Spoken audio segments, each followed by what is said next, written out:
89,000 of the 6 million Americans who served in World War II were still alive. Yeah, we're losing these greatest generation veterans at a rate of more than 300 per day.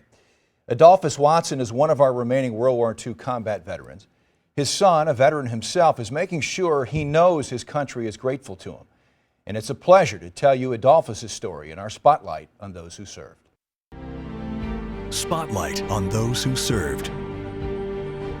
Happy birthday, dear Fancy. On a recent Saturday, Adolphus Watson celebrated his 101st birthday with family, friends, and thousands of people he's never met. His son Sarge had asked for birthday cards for his father via social media. He was hoping for 101. This is today's mail. More than 3,000 poured in, one from as far away as Argentina.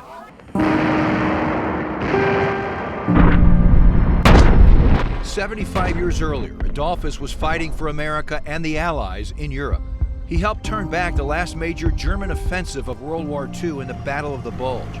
Less than 6 months later, the Germans surrendered, ending the war in Europe. His service inspired his son Sarge to want to serve himself, even though, like most vets of his generation, Adolphus didn't talk much about his time in combat. But the more Sarge learned, the more he was inspired. Then I started researching and talking with my mom, and I found out that he earned 2 Bronze Stars.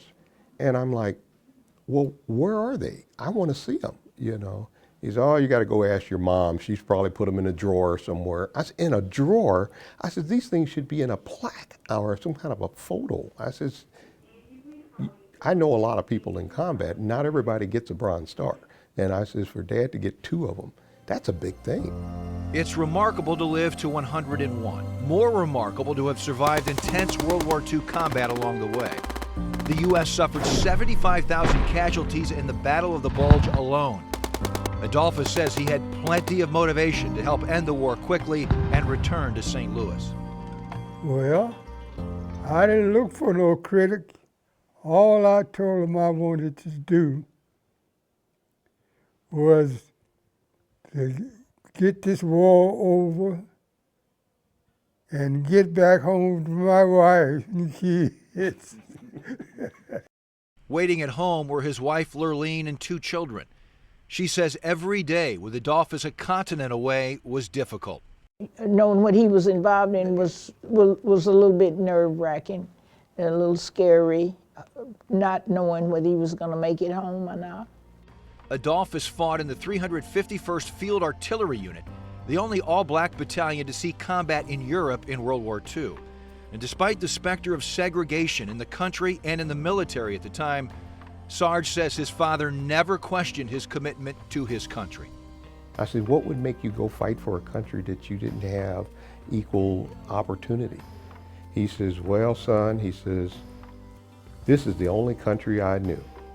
And I knew eventually things were going to get better. But right now, somebody was trying to take our country. And even though I know this country wasn't perfect, it's the only country I knew. And I knew that I had to go fight. And that's why I went. That is the definition of country before self. Adolphus and Lurleen recently celebrated their 80th wedding anniversary. They raised 4 boys and a girl. Sarge not only served his country in the Army, he also served in law enforcement for 35 years, 28 as a St. Louis County officer, and now he's the County Police Department's chaplain. And he says without hesitation, his father inspired his lifetime of service. I want to thank Krista Olberg and Noah Brooks for helping me tell Adolphus' story. And the reverence that Sarge has for both parents is obvious when you talk to him. And let's not overlook what was on Lurleen's plate 75 years ago, right. Raising 2 kids at home with her husband, fighting a war a continent away. And it's interesting, these stories. I love this series. You learn more about them. He wasn't a career soldier. A lot of them weren't. Right. They were just waiting to get back home to their wife and to their kids. So yes. It's an amazing story.